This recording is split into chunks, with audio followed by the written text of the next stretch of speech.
उस दिन शांति का जो मंत्र मिला वो अद्भुत था। मुनिश्री का उद्घोष था कि युद्ध मैदान में बाद में लड़ा जाता है, पहले मनुष्य के मस्तिष्क में ये पैदा होता है।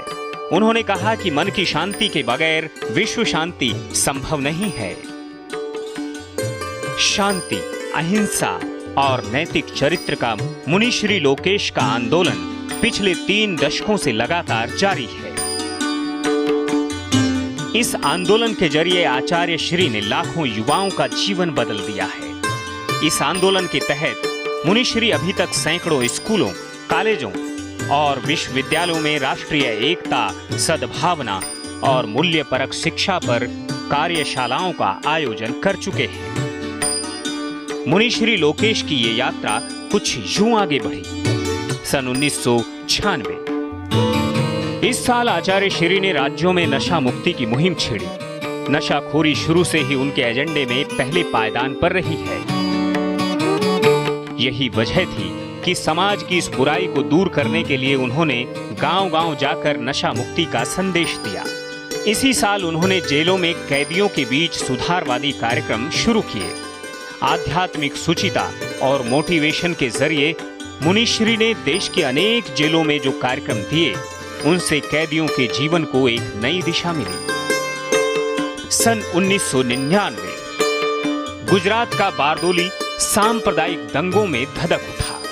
पिछले 10 सालों से यहाँ गणेश प्रतिमा विसर्जन के दौरान समाज के कुछ शरारती तत्व इस मामले को हवा दे रहे थे, जिसका सीधा असर यहाँ के आम आदमी पर पड़ा। युवा आचार्य ने इस समस्या को समझा और हरियाणा से गुजरात तक 1000 किलोमीटर की पैदल सद्भावना यात्रा की। उनकी इस यात्रा से हिंदू मुसलमानों के मन पर गहरा असर पड़ा। ये मुनिश्री के प्रयासों का ही परिणाम था, जिसके चलते यहाँ शांति बनी हुई है। 2001 गुजरात में आए विनाशकारी भूकंप से पूरा गुजरात हिल गया। चारों तरफ तबाही थी। लोगों का मनोबल पूरी तरह से टूट चुका था। इस दौरान लोकेश जी ने गुजरात की यात्रा की और जरूरतमंदों की भरपूर सहायता की। सभी लोगों में आत्मविश्वास की ज्योति जलाई ताकि लोग एक बार फिर से धूल में फूल खिला सकें। सन 2002 युवा आचार्य ने तेजी से बिगड़ रहे पर्यावरण के प्रति लोगों का ध्यान खींचने के लिए राजस्थान से दिल्ली तक पर्यावरण चेतना जागरण यात्रा की अगुवाई की। इस दौरान उन्होंने विचारों में प्रदूषण को ही बिगड़ते बाहरी पर्यावरण की मुख्य वजह बताया, जिसकी चरम परिणति प्रधानमंत्री की पर्यावरण पर बुलाई राष्ट्रीय संगोष्ठी में हुई, जिसमें आचार्य श्री को विशेष रूप से आमंत्रित किया गया, जिसमें पर्यावरण मंत्री समेत 6 राज्यों के मुख्यमंत्रियों ने हिस्सा लिया। ग्लोबल वार्मिंग की समस्या के कारण आज समूची दुनिया चिंतित है। सुनामी, भूकंप, बाढ़ के जो ये भयावह दृश्य आज दुनिया के विभिन्न कोनों में हमें दिखाई दे रहे हैं, इसके मूल में, जड़ में जाकर के जब हम चिंतन करेंगे, मनुष्य की असंयम आधारित जीवन शैली के कारण से, जब से उसने संयम खोया है, क्योंकि पदार्थ सीमित हैं, आवश्यकताएं और इच्छाएं और आकांक्षाएं असीम हैं। असीम इच्छाओं और आकांक्षाओं की पूर्ति ससीम पदार्थों से नहीं हो सकती। उसके लिए मनुष्य को संयम आधारित जीवन शैली की ओर जाना होगा। सन 2005 हिंसा, आतंक और तनाव मुक्त विश्व की स्थापना के लिए धर्म क्रांति कर मुनिश्री ने अहिंसा विश्व भारती की स्थापना की। 2006 जामा मस्जिद बम विस्फोट कांड। आतंकवादियों ने देश के माहौल में जहर घोलने की एक कोशिश की, लेकिन इस कोशिश को नाकाम करने के लिए मुनिश्री लोकेश ने अगुवाई करते हुए चांदनी चौक से स्वर्ण मंदिर अमृतसर तक की यात्रा की।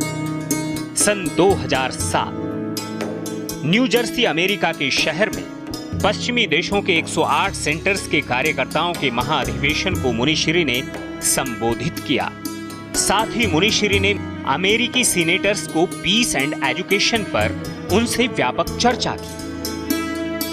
Peace education training of non violence पर युवा आचार्य को सब सांसदों ने गौर से सुना। इसी साल आचार्य श्री ने भारत में हिंसा, आतंक और तनाव मुक्त माहौल बनाने के लिए देश के सभी धर्माचार्यों के साथ संकल्प लिया। देश की तत्कालीन राष्ट्रपति महामहिम प्रतिभा देवी पाटिल उनके इस संकल्प की गवाह बनी। 2008 सरकार आतंकवादी घटनाओं से निपटी नहीं थी कि राजस्थान में आरक्षण की मांग को लेकर गुर्जरों ने हिंसक आंदोलन छेड़ दिया। युवा आचार्य ने इस आंदोलन को समाप्त कराने और शांतिपूर्ण माहौल कायम करने में महत्वपूर्ण भूमिका अदा की। मुनिश्री सिर्फ एक समाज सुधारक ही नहीं, बल्कि वो एक अच्छे कवि, लेखक और साहित्यकार भी हैं। अध्यापक ने पूछा विद्यार्थी से कि मनुष्य किसकी संतान है? लड़का बोला, सर डार्विन के सिद्धांतानुसार मनुष्य बंदर की संतान है। तो कविता में कल्पना की कि स्कूल की छत पर बैठा बंदर जल्लाया, गुस्से से तमतमाया, ऊंचे स्वर से चिल्लाया, डार्विन झूठा है, उसने हमारी अस्मिता को लूटा है, वह मक्कार है, उसे सौ धिक्कार है। कौन कहता है? बंदर। क्यों कहता है कि यदि मानव बंदर की संतान होता तो मिर्च में बैर, धनिया में लीद, दूध में पानी, घी में चर्बी नहीं मिलाता, हरगिज नहीं मिलाता, और नहीं बताता वह दवाई के बदले जहर, गांव की जगह शहर, अंदर से ईर्ष्या ऊपर से मेहर, ऐसा ढोंग नहीं रचाता, हरगिज नहीं रचाता। अरे बंदर कैसे कर सकता है अपने सजातीय से धोखा, लगे जहां भी मौका, दहेज के लिए करती है प्रताड़ित नारी नारी को। इतना ही नहीं मेरे माई बाप, सौंदर्य प्रसाधन के लिए वह नहीं करता दूसरों की जीवन लीला का अंत, और नहीं बनता कभी भिंडर वाला संत जो तोड़ दे मंदिर की पवित्र मान मर्यादा। अरे बंदर तो कहीं भी छलांग लगा लेता है, बंदर तो कहीं भी जा सकता है, मंदिर में भी, मस्जिद में भी, चर्च में भी, गुरुद्वारे में भी। पर इतनी कहाँ है मर्दों की मर्दानगी? वे तो बांट रहे हैं राम और रहीम को, ईसा और इस्लाम को। बंदर ऐसे कभी नहीं कर सकता, हरगिज नहीं कर सकता। वह डकैती, हत्या, जुल्म, बलात्कार, तस्करी, मुनाफाखोरी, मिलावट, भ्रष्टाचार, हवाला कांड, यूरिया कांड कभी नहीं कर सकता। इसलिए मनुष्य उसकी संतान नहीं हो सकता, हरगिज नहीं हो सकता, कभी नहीं हो सकता।